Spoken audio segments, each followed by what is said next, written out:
Amém. Nós estamos com muita alegria na presença do nosso Deus. É maravilhoso quando nos encontramos aqui juntos para cultuarmos o Senhor, para exaltarmos o nome do nosso amado Deus. Nós damos as boas-vindas aos nossos visitantes, que são mais chegados que irmãos. Então sejam muito bem-vindos sempre. Esta casa é do Senhor, então essa casa é de vocês também.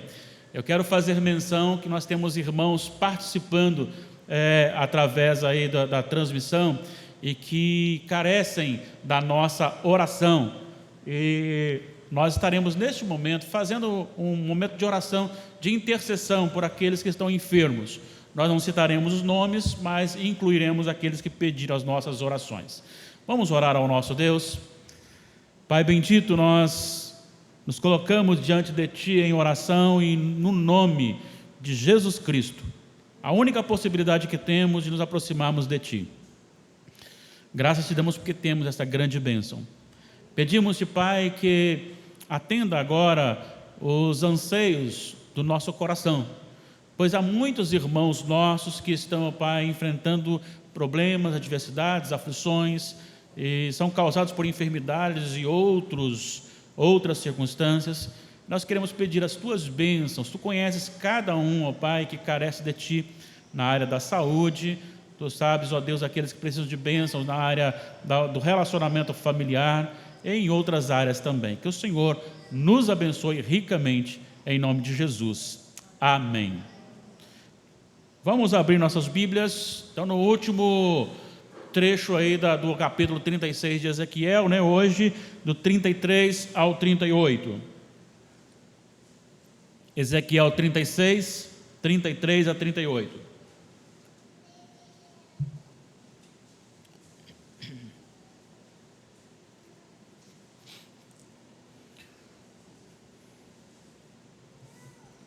Assim está escrito o final do capítulo 36 de Ezequiel. Assim diz o Senhor Deus: no dia em que eu vos purificar de todas as vossas iniquidades, então farei que sejam habitadas as cidades e sejam edificados os lugares desertos. Lavrar-se-á a terra deserta, em vez de estar desolada aos olhos de todos os que passam. Dir-se-á: esta terra desolada ficou como o jardim do Éden. As cidades desertas, desoladas e em ruínas, estão fortificadas e habitadas. Então as nações que tiverem restado ao redor de vós saberão que eu, o Senhor, reedifiquei as cidades destruídas e replantei o que estava abandonado. Eu, o Senhor, o disse e o farei.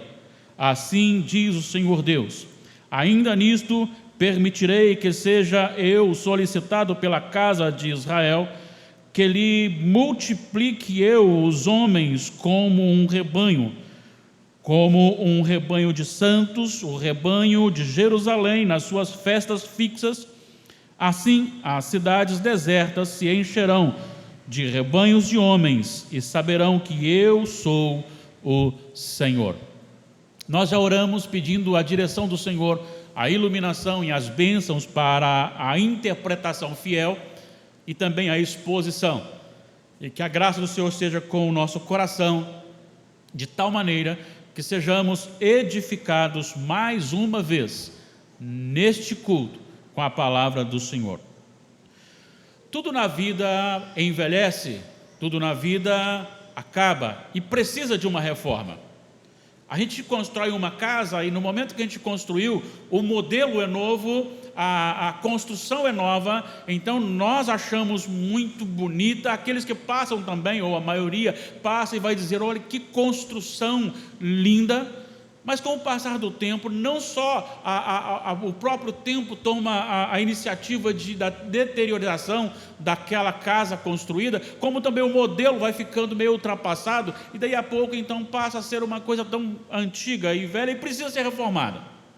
E isso constantemente na nossa vida. Nós nascemos e crescemos e começamos a envelhecer, e aí não dá para reformar muito não, porque o dia está contado e quando chega acabou.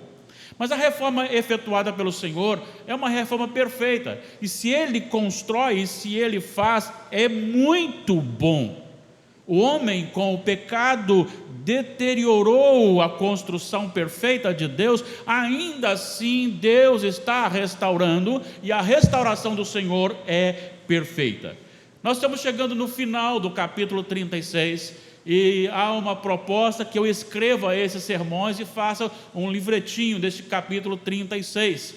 E revendo aqui as minhas anotações, nós podemos entender ou voltar e aprender algumas coisas. Por exemplo, os versículos de 1 a 15, nós falamos da promessa do retorno de Israel, uma profecia dirigida à terra, dirigida aos montes, aos outeiros, às cidades desoladas, à plantação. Se tem alguém plantando, se a terra está produzindo, é porque o povo está ali. Então, o retorno do povo, a reforma da nação de Israel ali apresentada. Os versículos 16 a 20 foi falado sobre a causa ou as causas da escravidão do povo, quando o Nabucodonosor, o rei da Babilônia, veio e levou cativos os judeus para a Babilônia. Lá ficaram 70 anos, e a causa disso foi desobediência e idolatria. Versículos 21 a 23, apresentou-se a razão, a causa ou as causas da restauração do povo de Israel, e a causa era a santidade do nome do Senhor, e não era, enquanto a condenação era o pecado do povo, a restauração era a glória de Deus, porque o povo estava em pecado e não tinha nenhum mérito para isso. Os versículos 24 a 28, nós fizemos duas pregações, 2 sermões nesses versículos. A primeira, nós falamos sobre o ato soberano de Deus como agente ativo na salvação do homem, e no segundo sermão, na segunda pregação, nós falamos como a maneira como Deus promove a separação de um povo para si e efetua nele a purificação do seu pecado como regeneração. Os versículos 27 a 28, nós pregamos também sobre a questão do modo como Deus opera esta purificação, tirando o coração de pedra, dando um coração de carne, transformando a natureza, o Espírito, e colocando neste coração o Espírito Santo, que condiciona o homem a obedecer a palavra do Senhor. Quarta-feira passada, 28 a 32, nós vimos as bênçãos decorrentes da salvação, como a bênção do retorno, a bênção da comunhão, a bênção da purificação, a bênção da vida eterna e, a mais importante, a bênção de sermos os portadores ou os promotores da glória de Deus, Deus sendo glorificado em nós à medida que nos salva. E hoje nós vamos falar então, para encerrar o capítulo, sobre o tema: a perfeição dos atos restauradores de Deus. Lhe convido a ficar comigo, a entrar com todo o seu coração nesse texto, que com certeza algo maravilhoso acontecerá com a sua vida. E nós vamos então dividir em 2 partes, a primeira parte do versículo 33 ao 36 e a segunda parte do 37 ao 38. A primeira parte nós vamos afirmar o seguinte: a restauração abrange o homem e a terra.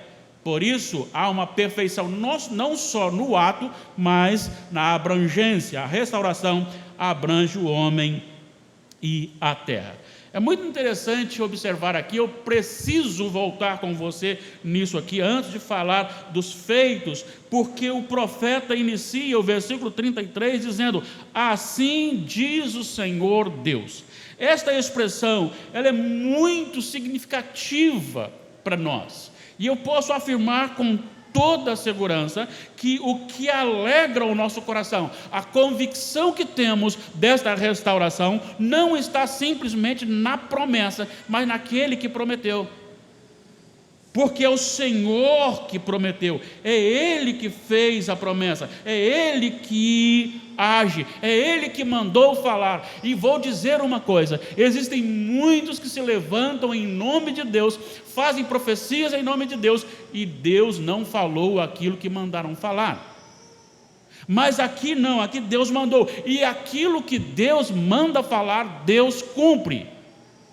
O que Deus fala, Ele cumpre. Deus nunca falhou. Em Hebreus capítulo 10, versículo 23, encontramos o seguinte: guardemos firme a confissão da esperança, sem vacilar, pois quem fez a promessa é fiel.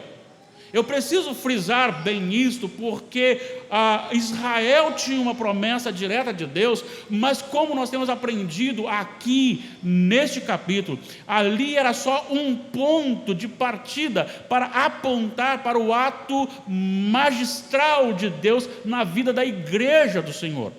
Em Romanos capítulo acho que 9, versículo 8, se eu não estou equivocado, acho que sim, diz lá que israelita, não é aquele da carne, filho de Abraão, mas é o da promessa.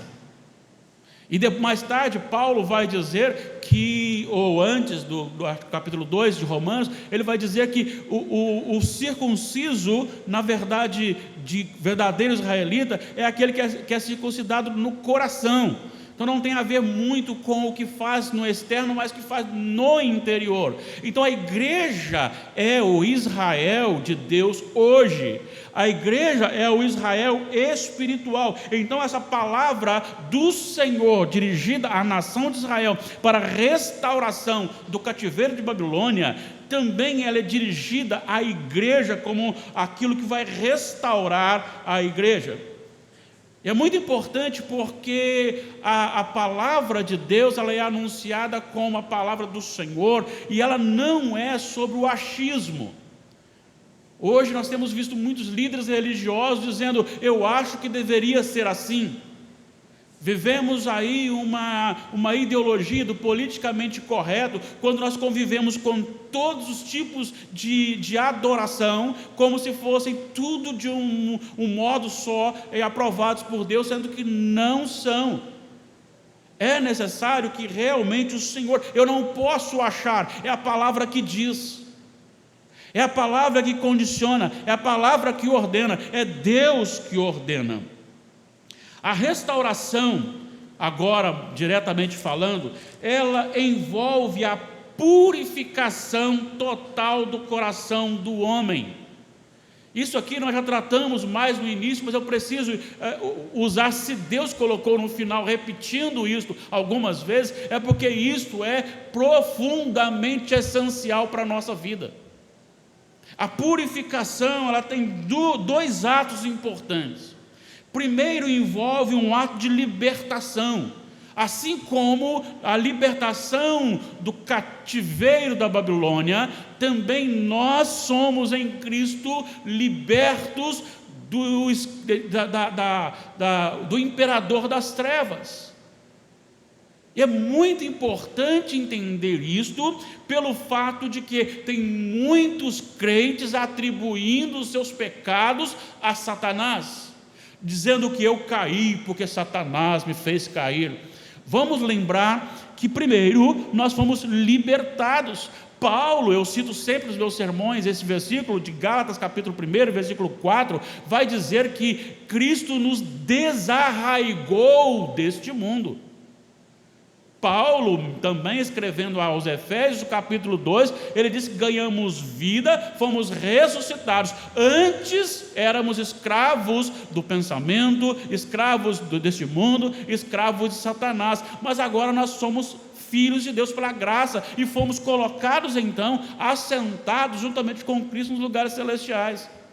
Então aquela queda que eu tenho, aquele pecado pontual, que deve ser pontual, a culpa não é de Satanás, embora ele seja astuto, embora ele tente, Deus não tenta, né, que nós lemos aqui, embora ele possa tentar, ele pode acusar, mas quando nós caímos por nossa culpa. Então esse ato de libertação, eu não mais pertenço ao pecado.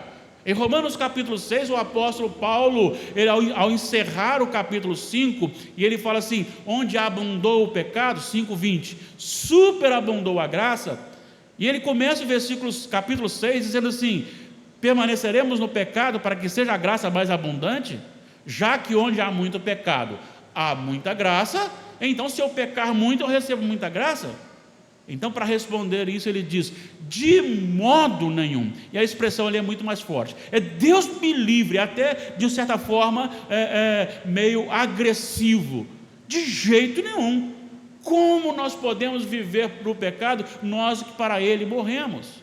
Então nós fomos libertos. Então essa libertação da Babilônia e agora então a nossa libertação das trevas. Mas também envolve, em segundo lugar, um ato de regeneração.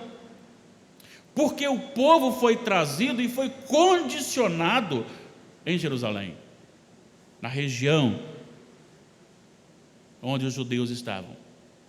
O servo do Senhor também, ele é condicionado, ele é purificado, ele é tratado, ele é trabalhado.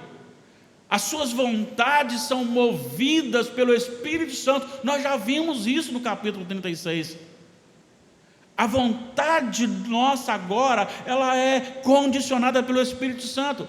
E vocês lembram que quarta-feira passada eu disse que não há, no início do sermão eu disse, não há nenhuma rendição a Cristo que é contra a vontade do nosso coração.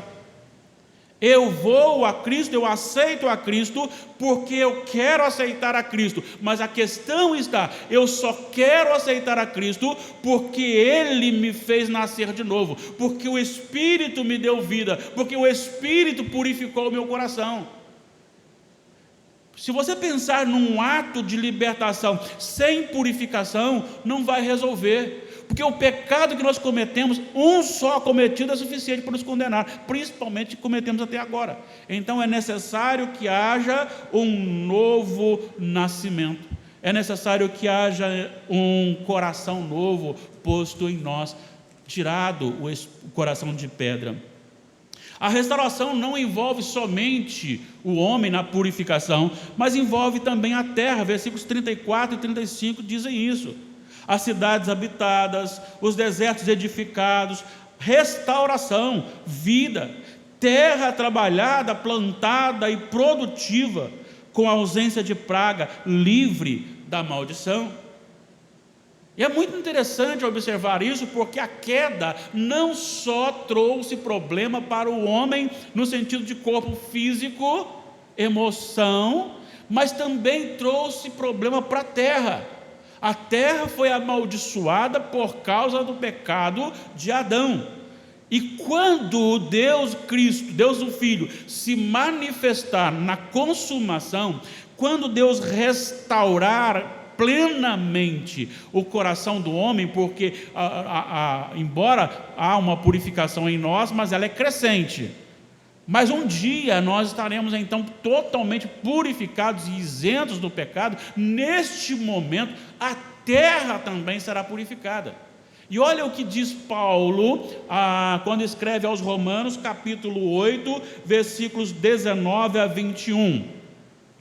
Romanos 8, 19 a 21. A ardente expectativa da criação aguarda a revelação dos filhos de Deus, pois a criação está sujeita à vaidade, não voluntariamente, mas por causa daquele que a sujeitou, na esperança de que a própria criação será redimida do cativeiro da corrupção, para a liberdade da glória dos filhos de Deus. É a nova terra restaurada. Não haverá nela mais espinhos e abrolhos, não haverá mais praga. Esta restauração é realizada no sentido de originalidade. Por isso então aqui não é simplesmente para a nação Israel, porque olha só o que diz o versículo 35. Disse: esta terra desolada ficou como o jardim do Éden. Vamos lembrar que enquanto o homem estiver na terra, o jardim do Éden não será restaurado. Ele só será realmente restaurado, no sentido de terra restaurada, quando houver a consumação. E aí então, toda a terra não terá mais nenhuma praga, não haverá mais tristezas, haverá prazer, porque nós viveremos numa terra sem maldade, uma terra sem pecado, uma terra sem praga, prazerosamente habitada, ruínas fortificadas. há um reconhecimento dessa perfeição no versículo 36, dentro do simbolismo de que alguém passa e olha e diz: realmente Deus efetuou. Deus efetuou. É a perfeição, começando em Israel, mas se estendendo e consumando no Israel espiritual. Então essa é a primeira parte, quando nós somos purificados e a terra também é purificada. Lembrando que Israel experimentou um pouco disso, a igreja está no processo, mas isso será consumado no final. A segunda parte vai dos versículos 30, são os versículos 37 e 38, a restauração e reconciliação do relacionamento do homem com Deus. É isso que vai tratar. Enquanto a primeira é a questão de um coração purificado com a terra purificada, restaurada, agora é um relacionamento com Deus restaurado. Versículos 37 e 38 também começam da mesma forma do 33. Assim diz o Senhor. Qual a razão de Deus ordenar que Ezequiel escrevesse e repetisse essa palavra justamente nessa divisão, nesse termo? É porque, mais uma vez, nós precisamos entender que é Deus que promete, é Deus que faz, é Deus que age. Mas olha só que coisa bonita. Assim diz o Senhor Deus: ainda nisso permitirei que seja eu solicitado pela casa de Israel, que ele multiplique eu os homens como um rebanho. E aí ele cita o exemplo de Jerusalém, quando ficava lotada daqueles rebanhos para o sacrifício das festas. Ele diz: assim será com homens. Vamos lembrar que o sacrifício exigia um animal perfeito. E agora ele está simbolizando esses animais que serão levados para lá perfeitos com homens purificados, homens restaurados. Mas é muito importante, porque agora o que ele está dizendo aqui é a liberdade de acesso a Deus. Irmãos, pensem comigo aqui, por favor, por gentileza, pensem comigo aqui a dificuldade que era uma adoração no Antigo Testamento. Imagine o sacrifício diário, constante, de manhã e de noite, à tarde. Imagine aquele cheiro de carne queimada, de sangue, aquele trabalho todo. E ainda assim, o ofertante, ele não podia, era o sacerdote que tinha que fazer para ele. Então ele contava o seu pecado, o sacerdote sacrificava em nome dele. Mas agora a promessa é da restauração. A promessa agora é que haverá um dia em que nós poderíamos falar direto com Deus. E chegou porque agora temos livre acesso a Deus. Em Mateus capítulo 27, versículos 50 e 51, Mateus 27, 50 e 51, encontramos: e Jesus, clamando em alta voz, entregou o Espírito. Eis que o véu do santuário se rasgou em duas partes, de alto a baixo, tremeu a terra, fenderam-se as rochas. No momento em que Jesus, ali na cruz do Calvário, rende o seu Espírito, acontecem coisas que muitas pessoas talvez não entenderão, mas aquilo ali é muito especial e simbólico para a nossa vida. Porque quando ali naquele momento a manifestação da natureza é para mostrar que o que estava acontecendo era algo sobrenatural. Mais ainda, o véu se rasga. Antes não podia entrar somente o sumo sacerdote uma vez por ano. Agora o véu se rasga. É como se Jesus dissesse assim: eu estou aqui abrindo, eu sou o caminho agora para que vocês possam vir a Deus e possam conversar com o Pai. Gente, vocês não têm noção desta promessa maravilhosa se cumprindo na nossa vida aqui agora. Nós estamos falando com Deus em nome de Deus, nós estamos falando com Deus e falando em nome de Deus, nós estamos falando com Deus em nome de Jesus, nós contamos a Ele, e como nós erramos ao conversar, ainda assim nós temos o Espírito Santo nos assistindo, nós temos liberdade de falar com o Senhor, não precisamos ir até uma fila, tirar senha, esperar o momento, embarcar um horário, passar por uma auditoria, se permite permite, se não permite, se aprova, se reprova, não tem nada disso. Nós podemos ir a Deus a qualquer hora, em nome de Jesus. Podemos ir a Deus o tempo que nós quisermos. Não é uma consulta de 10 minutos que a receita já está pronta. Muito embora a receita já esteja pronta, mas Ele nos ouve o quanto nós quisermos falar. E às vezes nós falamos uma vez e repetimos e falamos de novo. Quantas vezes nós queremos ensinar Deus a agir? Ó Senhor, faça assim, assim, assim, assim. E Deus pacientemente, graciosamente, misericordiosamente está ali nos ouvindo. Ele está dizendo isso: haverá um tempo, assim diz o Senhor, em que eu permitirei que seja eu solicitado. Olha que coisa linda. E nós valorizamos tão pouco a oração. O privilégio que temos de conversar com o Senhor máximo, o Senhor mor, aquele que está dominando tudo, que é Senhor de todas as coisas.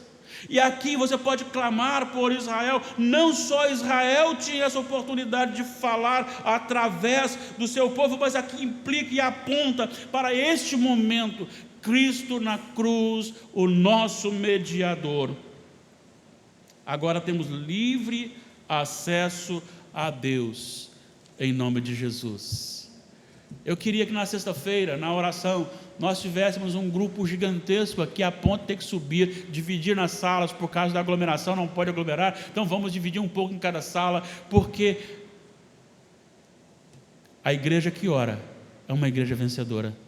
A igreja que ora é a igreja que se humilha. A igreja que ora e se humilha é a igreja que experimenta o sobrenatural de Deus. Eu estava pensando, amados irmãos, nessa semana, e já falei isso na nossa devocional, e quando eu estava falando sobre a criação, e Deus disse: haja e ouve, haja e ouve, haja e ouve, façamos, e fizeram, e depois soprou nas narinas o fôlego de vida, e o homem passou a ser alma vivente. Irmãos e irmãs, quando o Senhor determina, o nada se torna fértil e produz vida.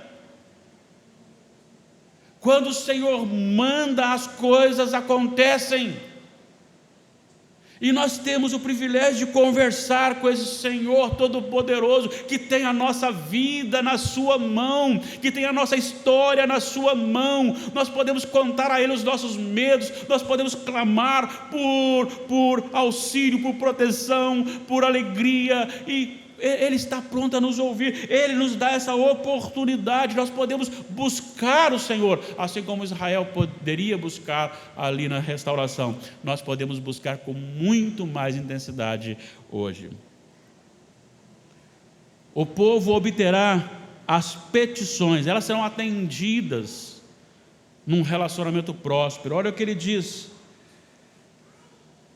permitirei que seja eu solicitado pela casa de Israel, que Ele multiplique eu os homens como um rebanho de santos, o rebanho de Jerusalém nas suas festas fixas. Assim as cidades desertas e se encherão de rebanhos de homens, e saberão que eu sou o Senhor.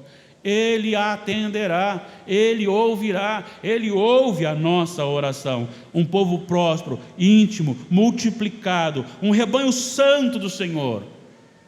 Nós precisamos aprender a olhar para isso, e talvez nós precisamos deixar a corda, a nossa força, e lançarmos 100% na dependência do Senhor, no gozo do Senhor, começar a receber dEle os detalhes. Já perceberam, eu vou repetir aqui, já perceberam que quando você está muito íntimo de Deus, com muita oração, muita leitura da palavra de Deus, fiel ao Senhor, buscando ser fiel ao Senhor a cada dia, você começa a ver nos detalhes o agir soberano de Deus? Quando você está afastado de Deus, você acha que foi sorte sua. Por quê? É porque quanto mais próximo de Deus, mais eu vejo o agir de Deus. E aí, à medida que você é salvo e vive para Deus com alegria, à medida que, apesar dos problemas de relacionamento, você entrega o seu cônjuge ao Senhor no dia da sua morte com fidelidade. Alguns, mais de 60 anos, alguns até com 70, às vezes até mais, de casados, mas você entrega, e aí você diz para o mundo, olha e diz, que coisa. Pois é, Deus é glorificado nisso. Deus é glorificado quando você se alegra, assim como aquele que trabalha na coleta de lixo, com felicidade, com alegria. Como você trabalha num serviço pesado, com alegria, num serviço estressante, com alegria. Quem tem diferente em você? Jesus. E Deus é glorificado. A restauração não está na sua conta bancária, a restauração está no seu coração. Precisamos entender isto. E Deus será glorificado nessas ações. Eu passo agora algumas aplicações práticas. A primeira, a perfeição da restauração excede o fato da promessa e de seus benefícios. Tal perfeição está no fato da promessa ser feita por Deus. Não é a promessa, mas é quem prometeu. Aí está a grandeza da promessa. Você chega perto de uma pessoa fiel e perto de uma pessoa infiel. Uma pessoa que sempre chega atrasado, ou não vai, ou não cumpre o seu compromisso, e uma que é pontual e que é fiel no seu compromisso. As duas lhe fazem promessas. Em quem você confia? Naquele que é fiel. Deus é fiel. Deus disse ao povo, eu vou colocar vocês no deserto, eu vou cuidar de vocês. E cuidou. Deus disse a Moisés, eu fico imaginando, tem que ter muita fé, e disse, olha, atrás tem o exército, você não pode correr, à frente tem o mar, levante o cajado. E ele levantou, e o mar se abriu. Vamos adiantar, o povo está querendo água, aqui tem água, mas aqui não tem, tem. E Deus vai conduzindo a história, aquilo que Ele promete, Ele cumpre. Ele só não é obrigado a cumprir aquilo que Ele não prometeu. Talvez Ele não prometeu a sua cura, talvez Ele não prometeu a sua vida longa aqui na terra, talvez Ele não prometeu riqueza para você, talvez Ele não prometeu sucesso. Então, se Ele não prometeu, não é obrigado a fazer. Mas aquilo que Ele prometeu, Ele faz. E Ele prometeu, sim, em Jesus, restaurar o coração do homem, restaurar a terra e restaurar a reconciliação do homem com ele mesmo, em Jesus Cristo. Segundo, que o ato redentor de Jesus na cruz já se cumpriu, isto é fato, mas a consumação da purificação do nosso coração é um ato a ser completado na segunda vinda, na consumação dos tempos. Estamos no processo de purificação. E nós erramos, choramos por termos errado, confessamos, pedimos perdão e vamos agindo. Mas de vez em quando nós caímos e Deus usa isso para mostrar assim, vocês são fracos e dependem de mim, é a minha graça sobre vocês. Mas quando chegar o dia, ou você e eu partirmos, ou Cristo voltar, eu creio que vamos partir antes, não haverá mais pecado. Ressuscitaremos em glória, totalmente purificados. 3. A nova terra onde habitaremos será totalmente restaurada ao seu estado original, como o jardim do Éden. Isso significa a ausência de todas as consequências do pecado do homem manifestado sobre a terra. Você já imaginou não ter mais necessidade de você lavar uma fruta com detergente, com bucha, para ver se tira, ver se elimina ou diminui o agrotóxico? Não terá agrotóxico, não precisará de agrotóxico.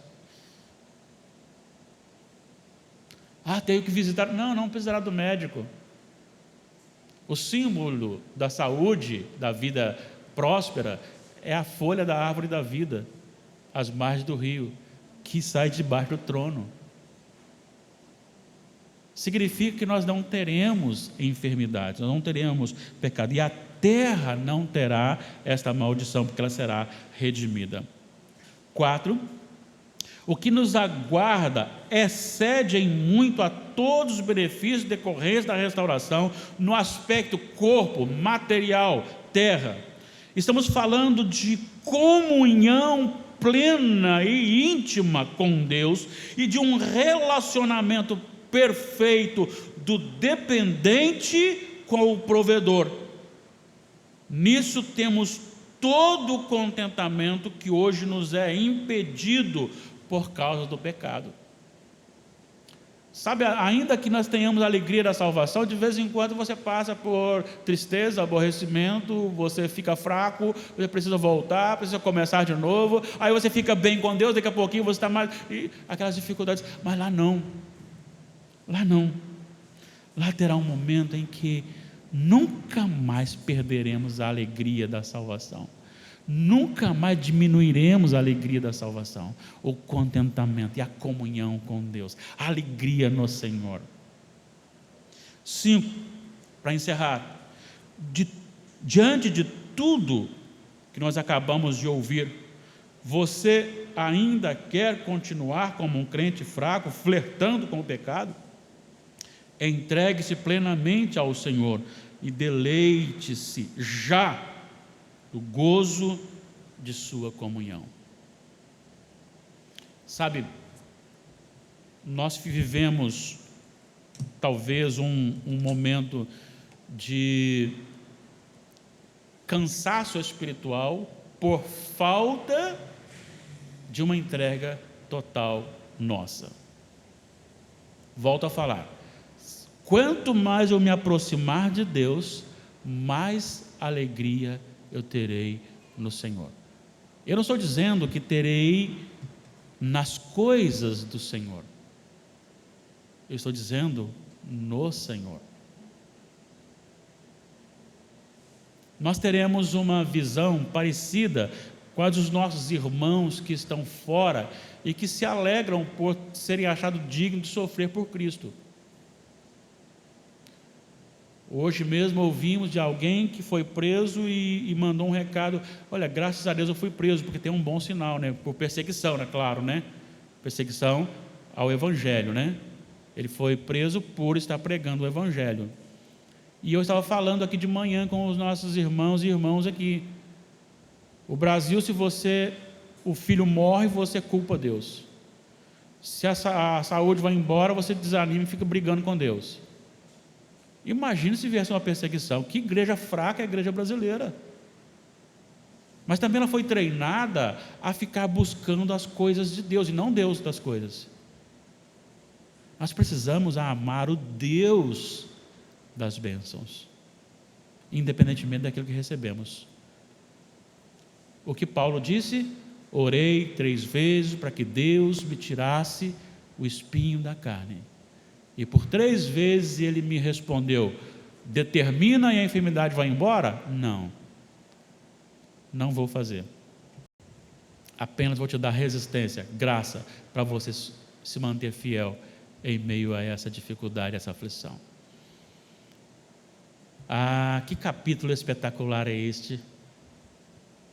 Nós fizemos aqui 8 sermões neste capítulo. 8 sermões. E com certeza daria para fazer muitos outros. E como isso edificou o meu coração. Espero que o Espírito Santo tenha edificado o seu coração também nesta alegria no Senhor.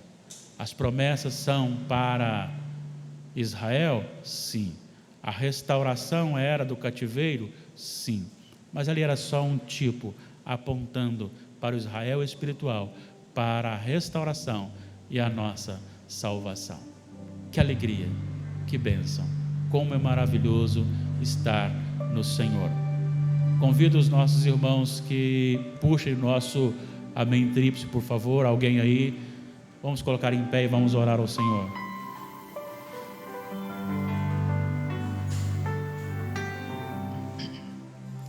Receba, Senhor, a nossa gratidão.